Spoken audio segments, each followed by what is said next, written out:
UFP, the United Federation of Podcasts.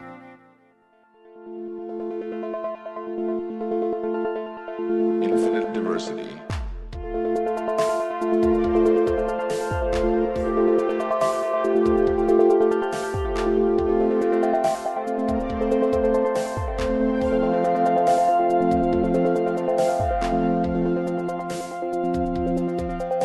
Live long and prosper, and welcome to Infinite Diversity, a Star Trek Universe podcast here on the United Federation of Podcast Network. I'm your host for today, Justin Oser, and joining me are my co-hosts who are stuck in a turbo lift with me. It's Chrissie De Clerck-Szilagyi and Brandon Shamatala. So, Brandon, how are you doing today? I'm doing really good. I got to tell you, I'm so stoked that, with the recent news of John Delancey joining Star Trek Picard, that we're going to be talking about some Q episodes today.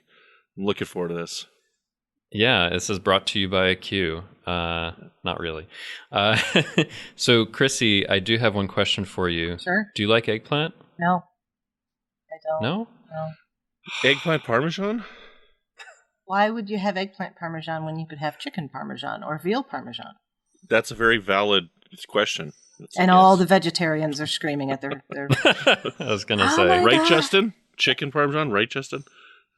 You guys can have that all you want. I'm not having it.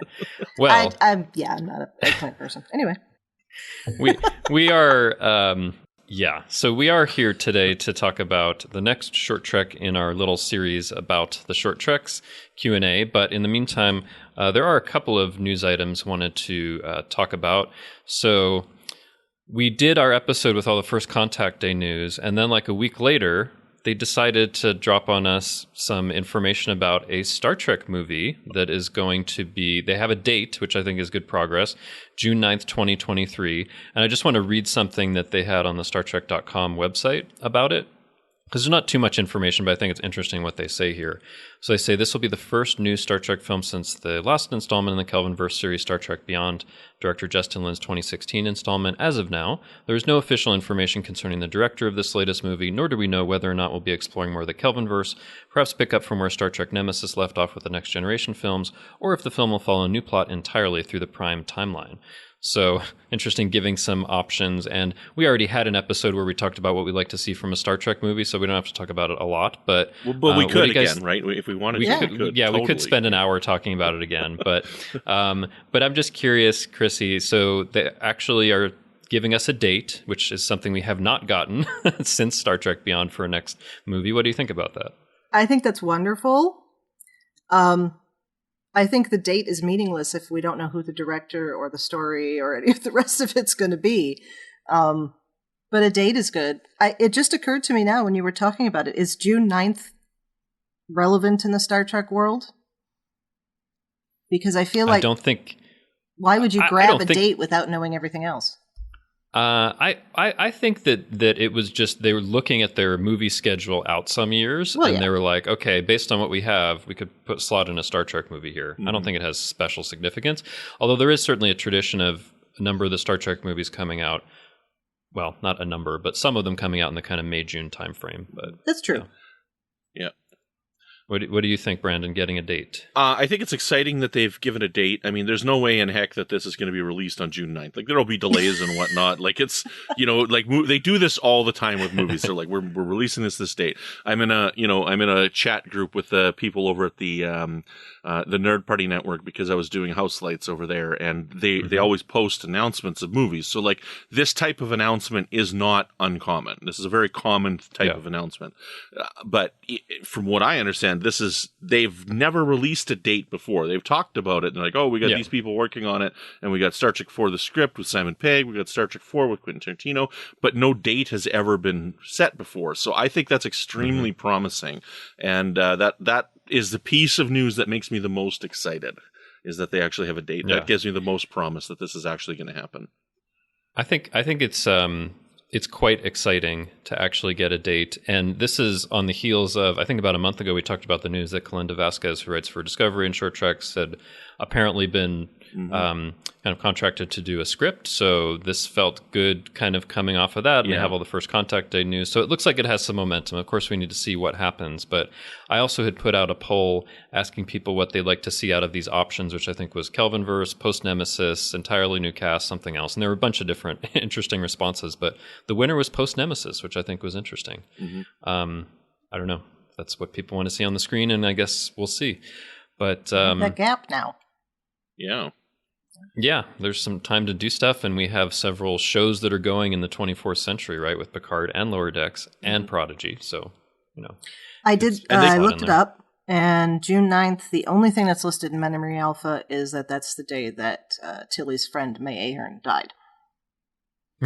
It's a May episode. Oh, I'm out. I am out. Could be a Discovery movie. That would be funny. It could be. I mean, there's a lot of possibilities, but we'll have to see. Yeah, I doubt that was at all relevant.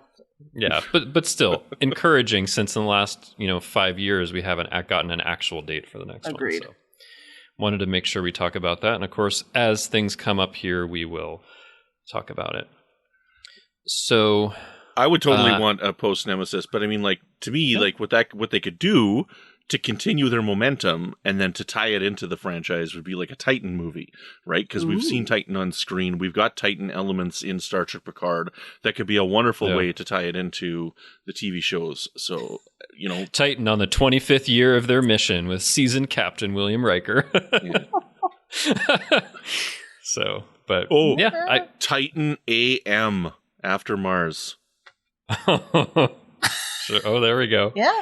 That's exactly what it's going to be. You know Titan AE? Do you know Titan AE? Yeah, Titan AM. Yeah. I love it. So perfect. Yeah. But anyway, I think it's cool. There's this momentum going, and we'll kind of see what happens. So in addition to that, which is very exciting news to see some momentum on the movies, there were a couple of sad stories recently, and I'll just kind of go through each of them. So recently, it was on, I think, April 7th or 8th, we heard the news that author Margaret Bonnano had died at the age of 71.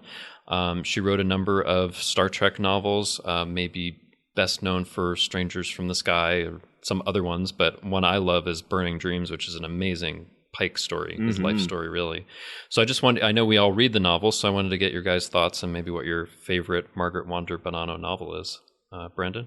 Well, I got to tell you that the first time I read a Margaret Bonnano novel, I frickin' hated it, and I thought it was one of the worst things I'd ever read in my life. And so I stayed away from all of her books. Was that Probe? And then I found out she didn't write it. Yeah, it was Probe. Yeah. So my next one was Burning Dreams, right, the Pike one, and I was like dreading reading that book because at that point I was going through and I was reading like all the Captain's Tables novels and stuff, and then I started reading I just wanted to read all the novels that Pike was central.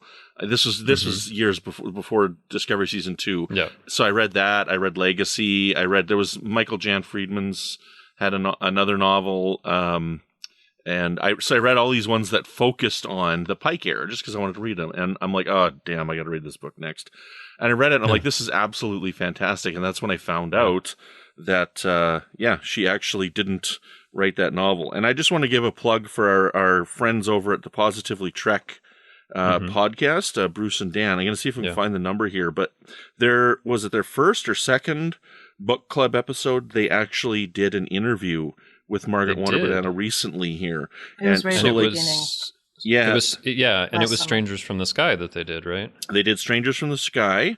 It was their episode number 25, which aired August 7th of last year. A couple of these podcasts have been pretty fortunate. I mean, they possibly had the last interview with Margaret Bonnano. We possibly had the last interview with Dave Gallanter before he passed.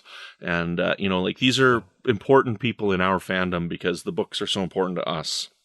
Yeah. So that was a great interview that they had with her. It was really awesome. It was a great interview, and I think I hadn't heard an interview with her before. I mean, it's something there's a lot of authors you might hear with novels that are coming out, but she hadn't had one that had come out for some years, and it was really cool and you get about her Star Trek fandom and her kind of philosophy about things and what she was thinking about with this novel about First Contact that was kind of overwritten by the movie and stuff. So it was definitely, people should check that out because that was a great interview. But Chrissie, your thoughts? Yeah, it's sad to see her go. I was also going to mention the Positively Trek interview because I reread Strangers from the Sky a few years ago.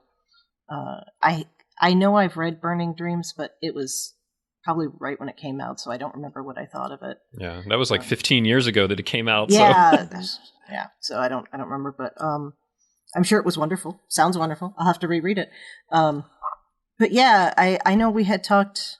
I think we had talked about having her on, or at least we were going to read the Probe and the original Music of the Spheres. Yeah. I think maybe someday we should still do that because it would be interesting to. I agree. To read them side by side. I have not read Music of the Spheres. I mean to, but you know how that is. I haven't read Probe, so well, there we go. Yeah, I'm sure it's not as bad as I remember it, but it was one of the first Star Trek books I was reading because it came out right around the beginning of my fandom, and I borrowed it from the library a couple of times, and I'm like, man, this book is just boring. And she was very clear on her website, like where I think she has that you can read Music of the Spheres, and she has like a picture of Probe with a big X through it, like this is not my novel. So she was very clear. Like anyway, there's a whole story we could probably talk about another podcast. What happened with that one because it's a really odd thing that happened. But Chrissie, do you have a favorite one from her? I'm going to go with Strangers from the Sky. Strangers from the Sky. Yeah, it's most recent. I just read that because it's really good. Because of the Positively Trek. I finally read that for the first time. I thought it was okay. I mean, yeah, it was fine. I definitely preferred Burning Dreams, but I know that is a huge book in most people's fan. Like most people love that book a lot more than I did. I didn't hate the book. I just thought it was okay.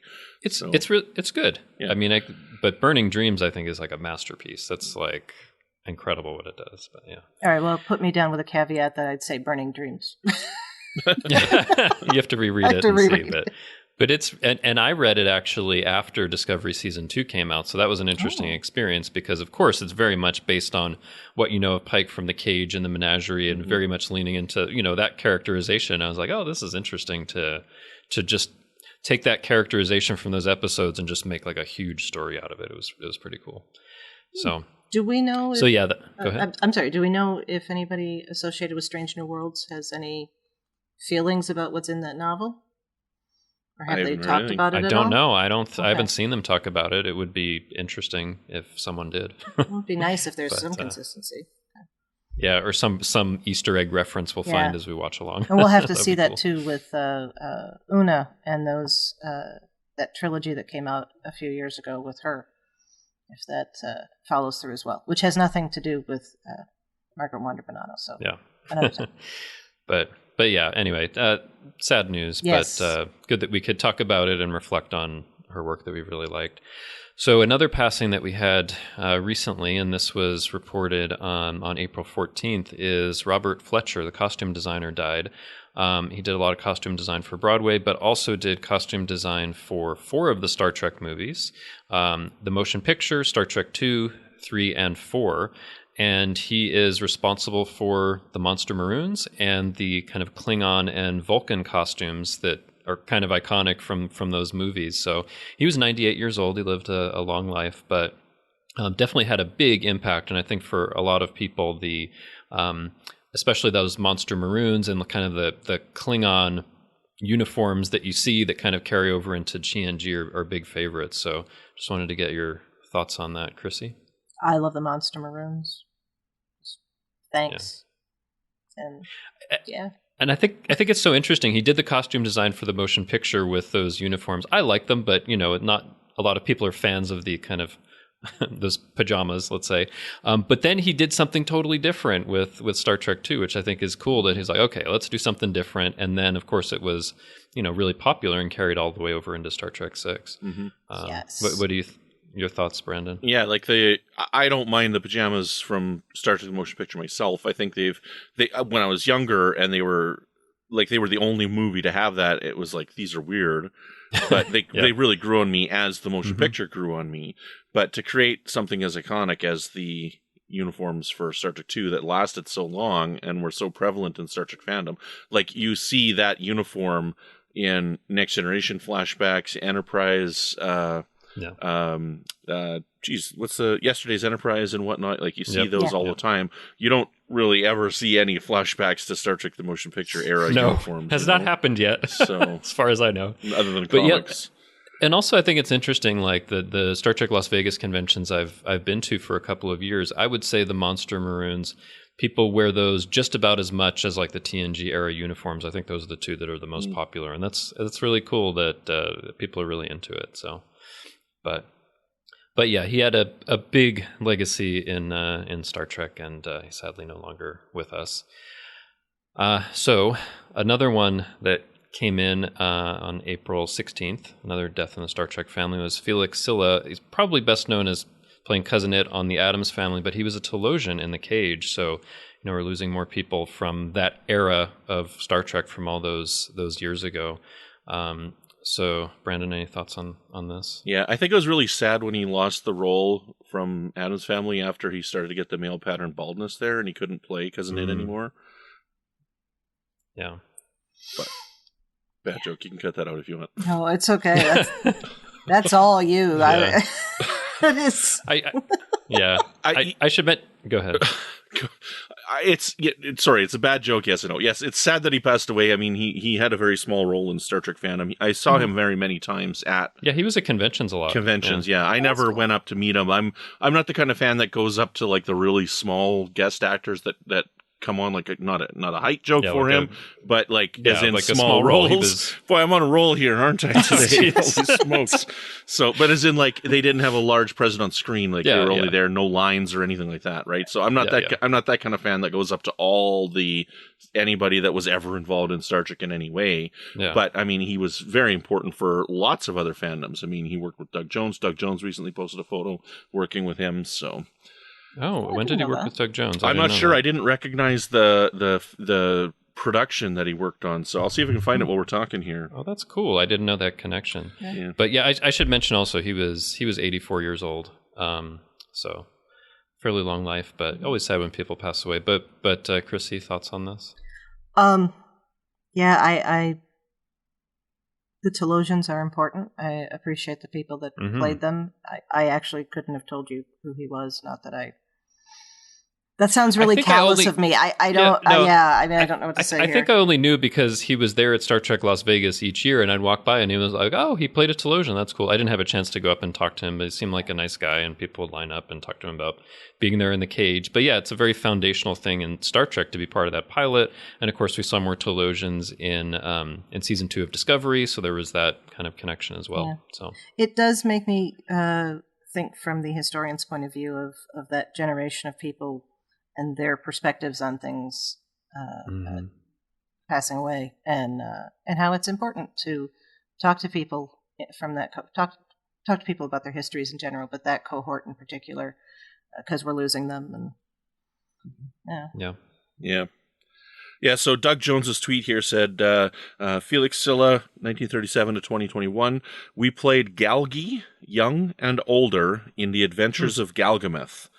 His resume is legendary. I may have stood taller, but few in this world have bigger talent, wit, sass, charm, and heart than Felix did. May he rest in God's eternal peace. And then there's a picture of them side by side in their outfits from the set of the movie. That's a beautiful tribute, because it sounds like he got to know who he was as a person, whereas we just know, hey, he played these roles. So that's very cool. Very cool. So, okay. So I think that's the news for this week.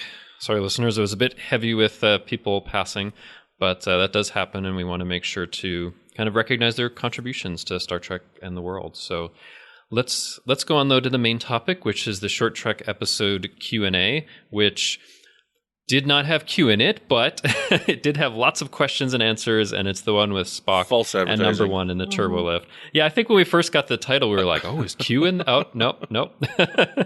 So, anyway, let's talk about this one, because I think this came out after Discovery season 2, and I think this was before we had any announcement that Strange New Worlds was coming. And I thought at the time, like, oh, they're doing these short treks that take place on Pike's Enterprise. This must mean that they're thinking about a show.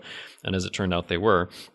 But I'm just curious, for this one, just to get some first impressions, Brandon.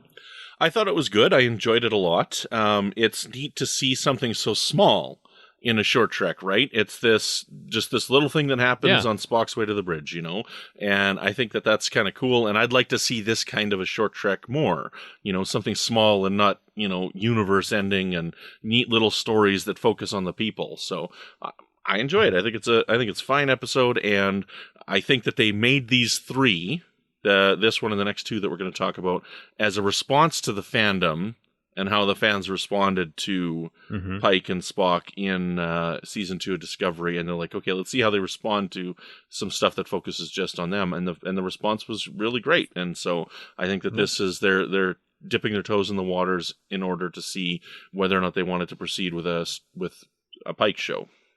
Yeah, it's interesting to think about it that way, because you could see, Pike and, number one and Spock and all that in season 2 of Discovery is a bit of like a season-long backdoor pilot, but this is kind of like, in addition to that, like a little backdoor short treks, kind of like, oh, could this, okay, let's do it. So, which I think is really cool. And I guess go ahead. So we might have to come up with a new term for that, because is it a backdoor pilot for the pilot of the original show that wasn't made? I know. Well, yeah, I mean, of course, it has this interesting thing, because there was, this pilot on Pike's Enterprise, and that got rejected back in, 1964 or something like that, long time ago. And now all of a sudden we're going to get that show. So yeah, in a way, The Cage was like the backdoor pilot that took 56 years to get approved or something. So, but I should mention also, I think it's interesting the way that they frame this. It's Ensign Spock's first day on the Enterprise. So I think it's interesting to frame it that way, like he's getting used to things and how things happen, and it's before The Cage, and of course before Discovery season 2. But Chrissie, what did you think of this one? I mean, maybe when it came out, and also thinking about it now. I very much enjoyed it then. Love it just as much now. Glad to know that it's not the only small bits of those characters from those people that we're going to be getting. And I thought it was really fun. I like the opportunities to see people beyond how they present themselves seriously or in a public situation. They were both very open with each other, right? Not right from the get-go, but stuck in this situation, and then she starts saying Gilbert and Sullivan, and that just opened it up. And you think about the how the characters were developed, and that so much of who she is ended up being Spock. And so it's going to be very interesting to see that interplay. So. And I noticed that when I was watching it too, things will happen, like they'll both say fascinating at the same time, or they'll agree on something. And to me, that's a nod to the characteristics you had. Some of the characteristics you had for number one in The Cage got transferred over to Spock, kind of like more cold and rational, and that kind of stuff that got transferred over to Spock, who is more emotional in The Cage than he was for the most part later. So Ethan Peck hit that beautifully with the up cadence when he's coming off the transporter, when she says you don't need to shout. That's Spock reporting for duty. Yep. But like for me, I love this one when it first came out. I really liked seeing Pike and Spock and number one in season 2 of Discovery. I thought they were just really great addition, nice like revitalization of things. I mean, I loved season 1, but like that took season 2, I think, to a different level. And then to see this thing where it's like, okay, the focus is really on them, and in particular on kind of the Spock number one relationship. I really like that. I like they're getting to know each other. They're kind of talking to each other. You get a sense of who. I'm just going to say Una because it's easier to say the number one. You get a sense of who Una is, right? Because she's like, hey, ask me all the questions you want. I mean, she may regret it a bit later, but she's the kind of person that's like, I want to know what you're thinking about, what you're interested in. Let's get you up to speed. I mean, I think she's, seeing in this, she's a good leader, which would make sense if you're, a first officer. And I like seeing Spock kind of in this position where it's like, okay, I've gone to Starfleet Academy. This is first day on the Enterprise. I don't know if they'll establish like this is his very first posting, but it kind of seems like it. Like he's pretty green at being on a Starfleet ship, and I kind of like that. And I also think about like how this can feed into Strange New Worlds. Like, okay, they have this kind of interaction and they get to know each other, and there's kind of this secret that they have about their freaky side and stuff like that, right?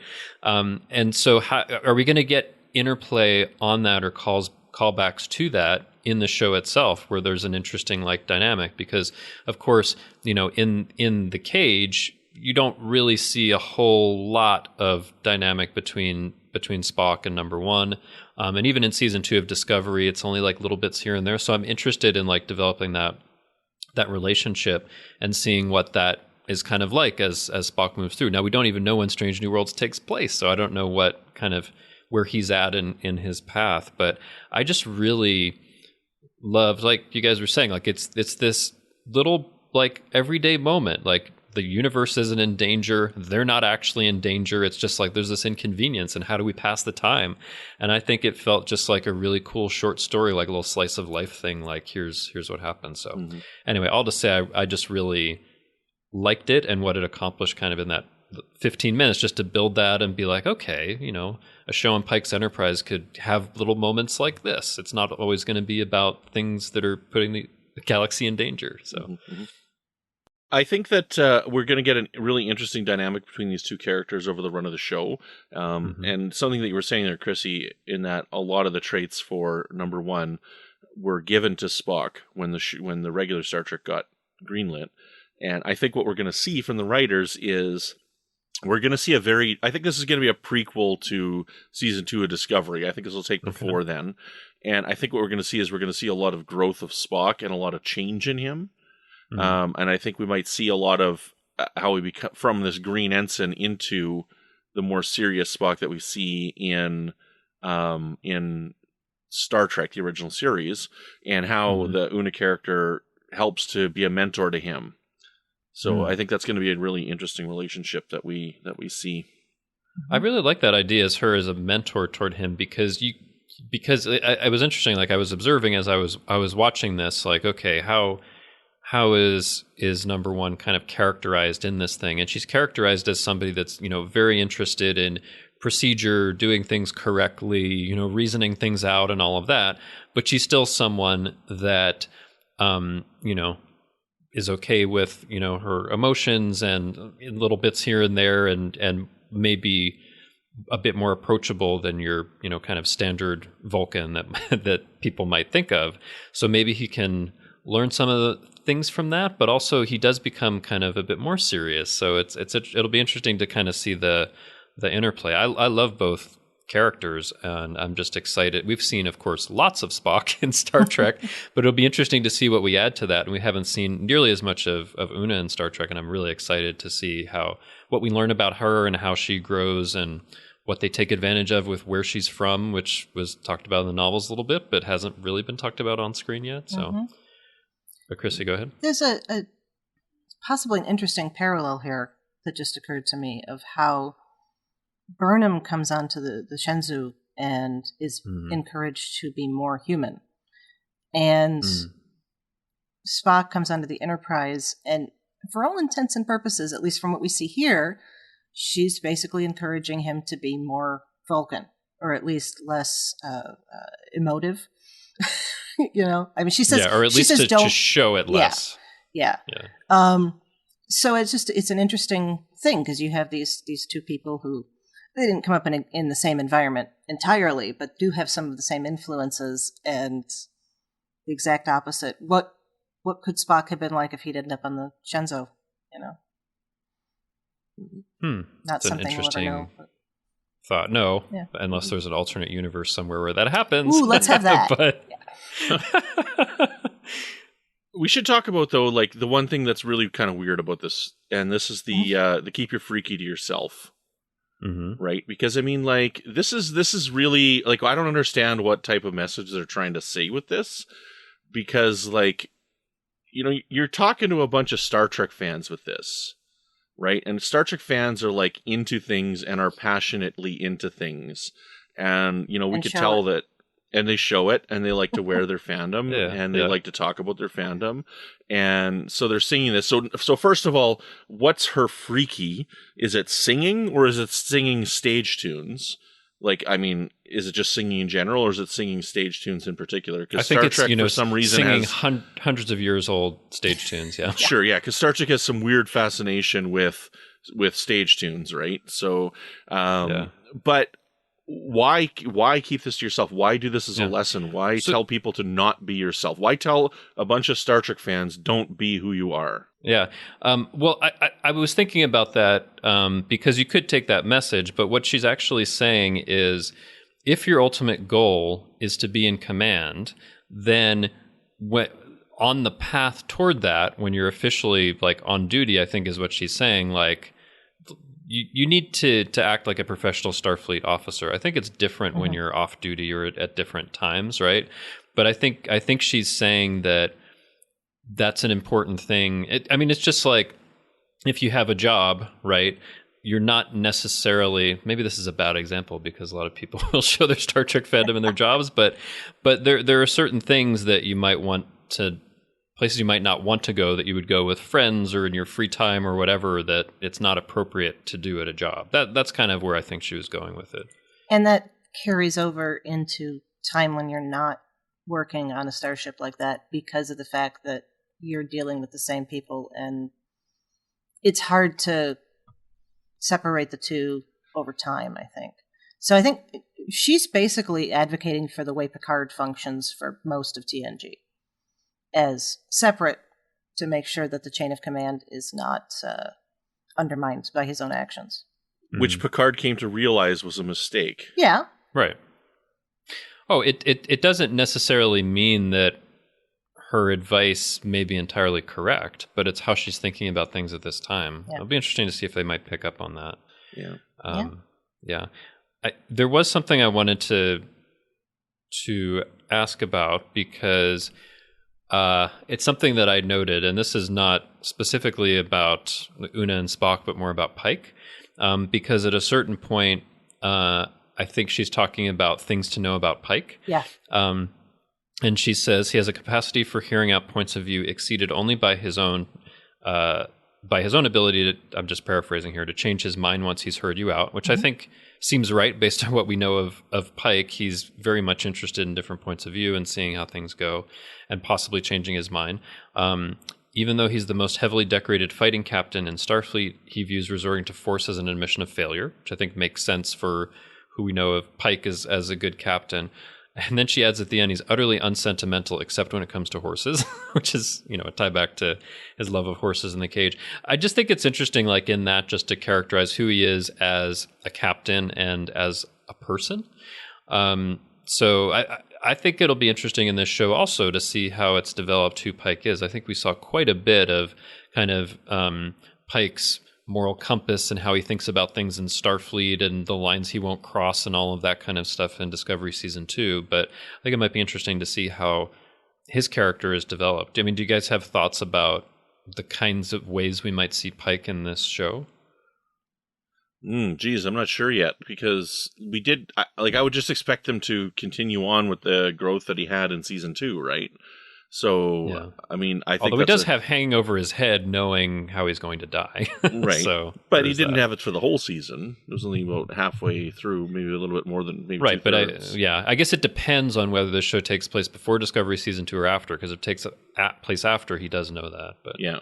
Well, he knows Chrissie? About the injury. I don't think he knows how he's going to die specifically, because I think we're left to assume that he probably just dies of old age. Yeah, I should say he knows how he'll be seriously injured, I should say. Be out of Starfleet. Yeah. Not to pick nits here. No. Because Trek fans never do that. No, you're right. Yeah, I am looking forward to seeing this, and I'm slightly concerned about us getting an earlier Picard, because I know a lot of what Roddenberry wanted Pike to be ended up in Picard. Even down to the sentimentality about horses, right? That we see a couple of times. Yeah, that's true. And the lack of sentimentality outside of that. So, I'm not worried that they're going to create a Picard clone. I think they've certainly branched him out sufficiently, but I hope they tweak it enough so that people aren't like, oh, that's just like Captain Picard. I think they will. Yeah. And even in Season 2 of Discovery, I think he has a lot of the same kind of, morality and liking doing things the right way, but he does feel like a distinct person, not just kind of in the mold of Picard. Oh, yeah. I had one other thing I wanted to point out, which I noticed and thought about, because after Una makes that thing like, oh, here's 3 things you need to know about Pike, Spock pauses for a little bit and looks at her and says, "You have made a most careful study of the captain." And then she gives this look like, I wish you wouldn't have acknowledged that thing. And then she just quickly asked for an update. I thought, I mean, I could be wrong, but I thought that was kind of an acknowledgement of something that was, I'm trying to remember if it was hinted at or explicitly said. In the cage. In the cage, that Una actually has a crush on Pike. Right? Yes, she and does. that she's nursing. It is said in the cage. So it felt like an acknowledgement of that. And I wonder if they're going to play with that. I actually kind of hope that they don't, because it feels unnecessary. But what do you guys think that they put that in there? Unless they meant it to be something else. But again, it depends on when the show takes place. Like if this is pre-Discovery, then we would see that. And I think it would be important that we see that. Right. And I think that if they go that route, they've acknowledged it in this episode as well, that it's something that we will see. But if it's post the cage, maybe even if it's post the cage, pre-Discovery, or if it's post-Discovery, we may not see it at all, which is also fine. Yeah. Because I don't necessarily want any type of weird romantic subplot that's not going to go anywhere. For however many seasons this show is. Like, there's lots of people out there who ship people. They're like, oh, I want this relationship to happen, and I love this relationship, not just in Star Trek, but in fandom in general. And most of the time, I don't really subscribe to that as a fan myself. Like in X-Files, there's tons of Mulder-Scully shippers, and I mean, I preferred it when they weren't myself. It's my fandom. I prefer earlier X-Files when they weren't like a couple, and they didn't, there was like this underlying thing, but nothing really happened, and whatnot. And to me, they were always good friends. And you can interpret whatever you want, however you want. That's fine. But I don't necessarily want all the leads of my shows sleeping together, right? So. Oh yeah. I mean, I feel like it wouldn't necessarily add something. So it could very well be in this, they're just acknowledging this thing that comes out more in the cage, and then later it's like, let's not even worry about that. But I just did notice that it's a particular choice they made. But what do you think, Chrissie? Well, no, I hope they don't do anything with that, because I feel like that was there because Roddenberry wrote himself into the captaincy, and he was sleeping with Majel Barrett at the time. So his, he writes the romance in because it's a stand-in for himself. And of course he had to, all of the women had to be in love with him. So that was a whole other thing. So it doesn't really fit here. Okay. Going off of that, and maybe this is just me because when I grew up, and the fact that I was a big X-Files shipper, but we won't get into that. Your deep dark secret. Yeah, that's not a deep dark secret. There was a moment with Una and Spock before she started singing that just felt like it held a little too long. And I was more concerned that they were setting up something with them than the Pike thing. So I hope that doesn't happen either. I don't want to see that. I don't think that will happen, but there was definitely like some awkward moments. Like, give me a boost. Okay, not like that. That was funny. That kind of thing. That was beautiful.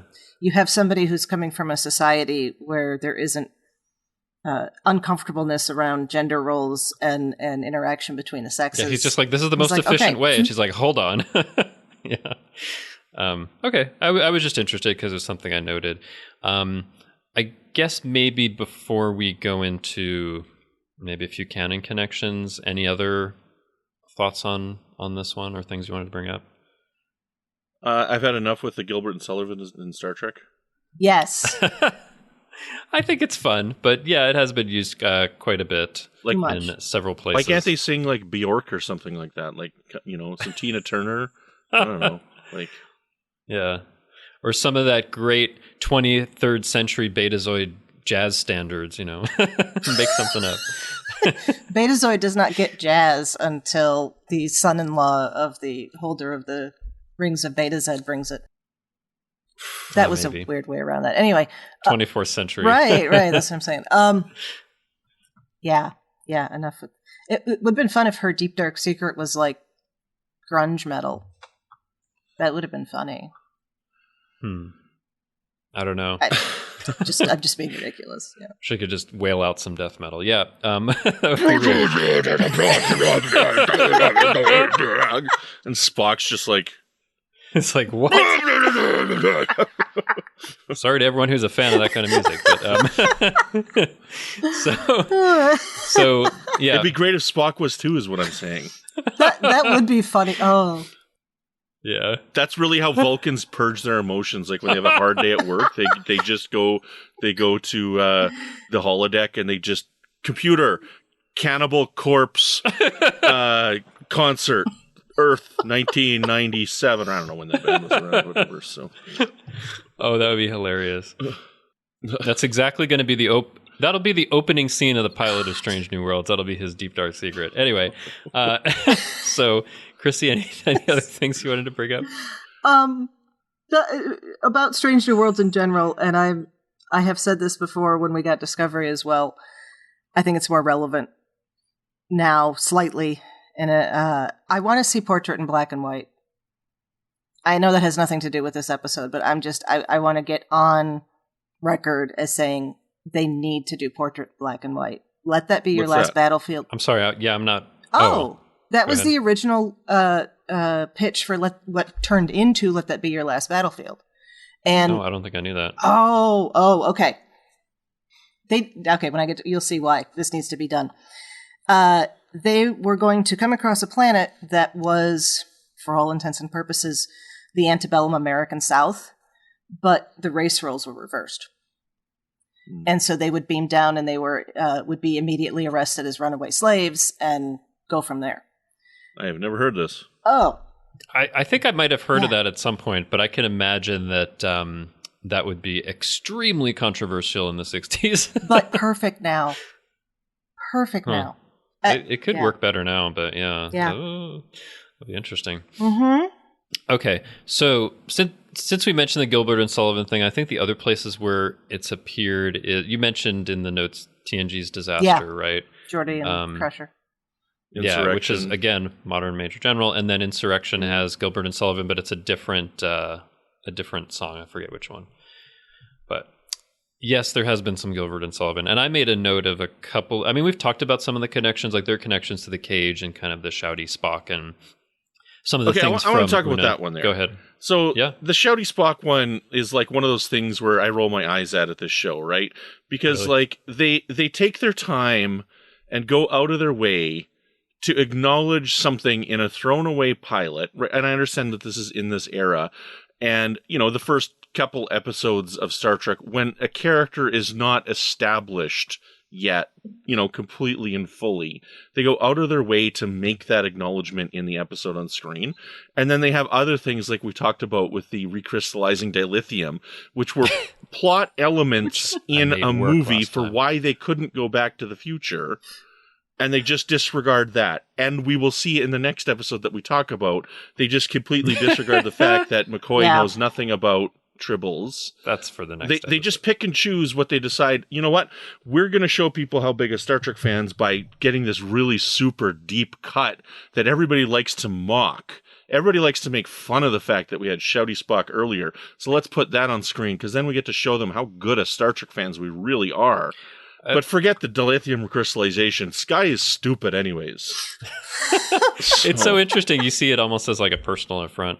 But it works for me. I love seeing Shouty Spock. And we talked about the dilithium crystals, and I think it works okay. But yeah, it's definitely a choice that they're like, okay, we're going to really highlight this thing. And I really like that they're highlighting that thing for me personally. But it's a little bit of fan service that if you know about it, and if you don't, oh well.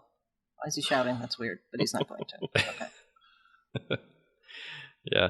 I did want to mention a weird connection I made in my mind, and I think I made this when I first watched this episode, when they're talking about the different kind of glucose matrices for the replicator, and they talk about the Gupta or some other one. And Una says we use the Una matrix, which is like a hybrid between the two. I cannot help but think about the Unimatrix that we learn about in Voyager. So I think of Unimatrix Zero, which is totally weird. I don't know if they intended that, but that's like her own. Like she created it herself.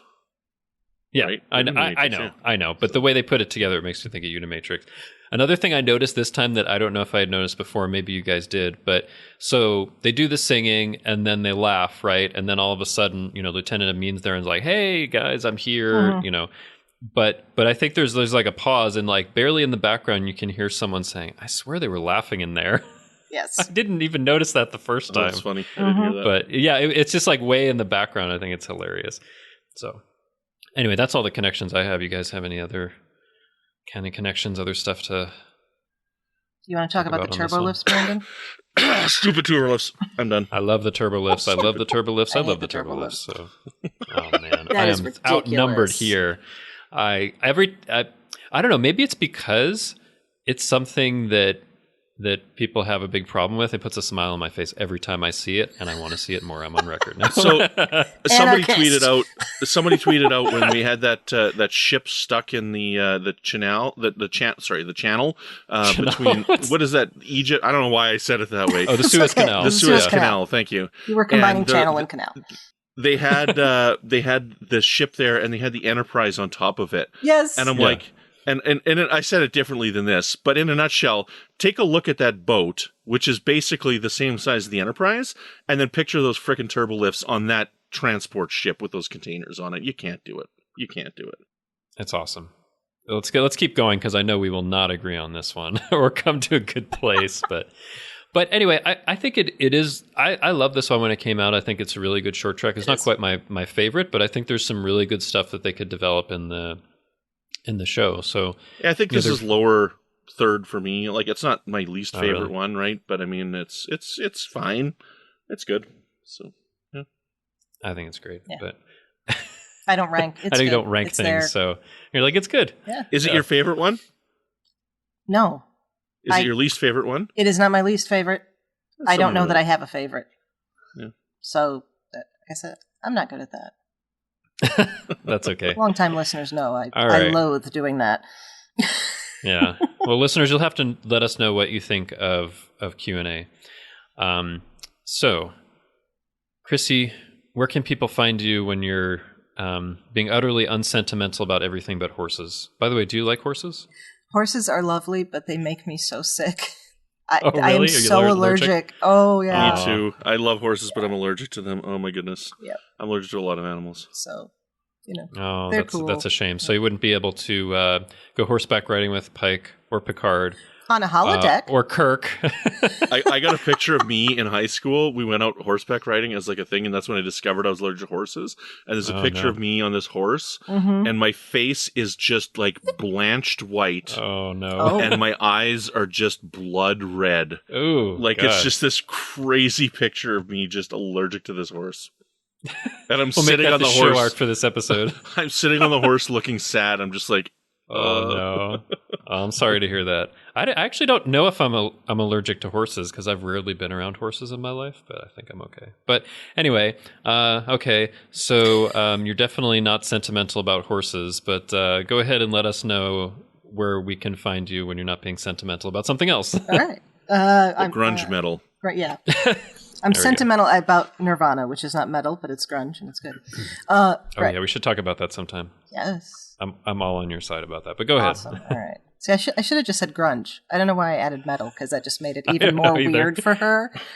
Like, it wouldn't be weird if she started singing "Smells Like Teen Spirit." Anyway. That would have been unexpected. But yeah, go ahead. So, you can find me on the threads for episodes in Federation Council Chambers on Facebook.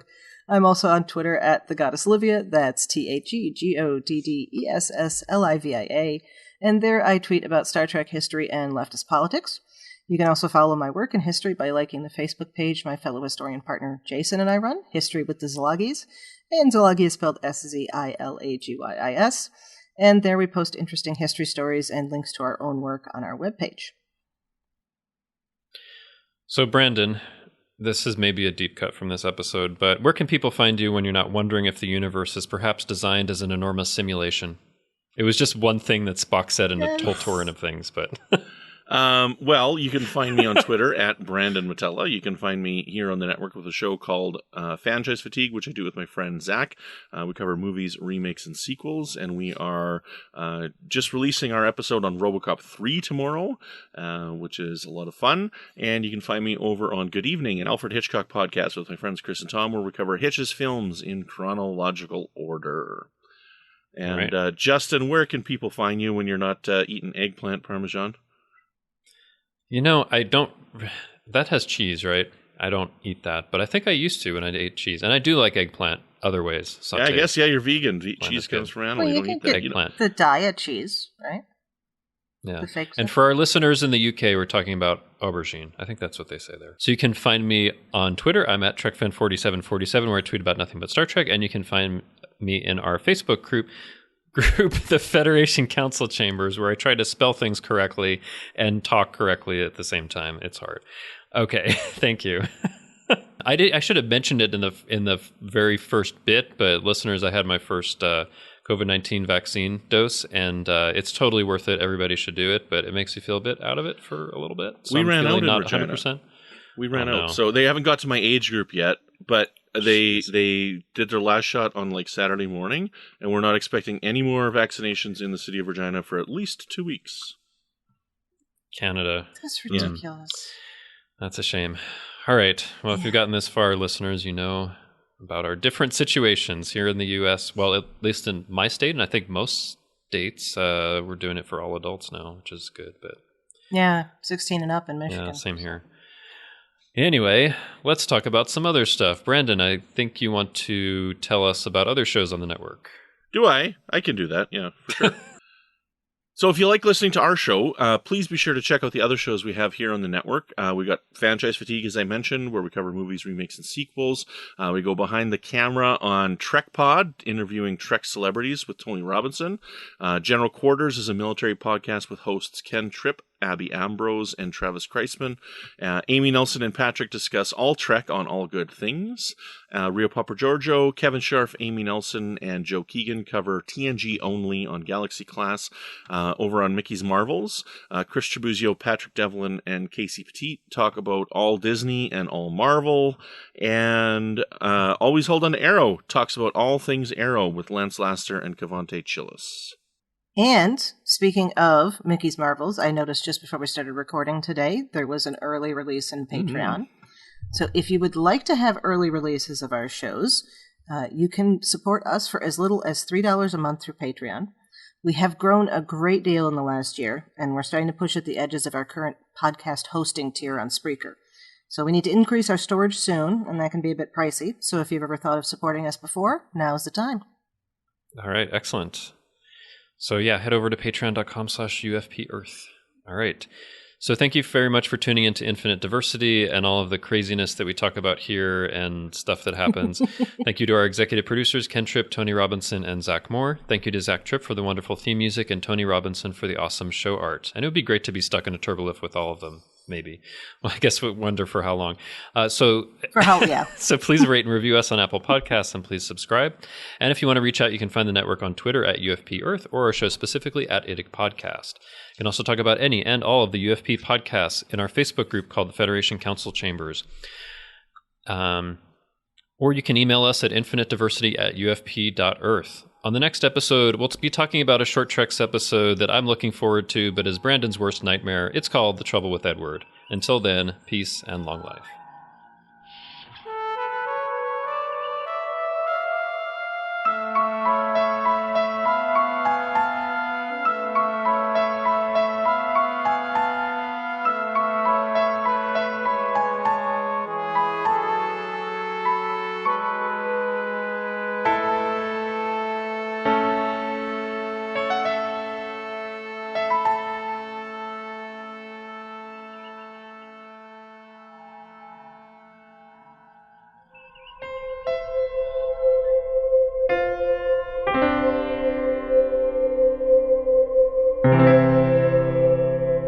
This has been a production of MTMR Media Works.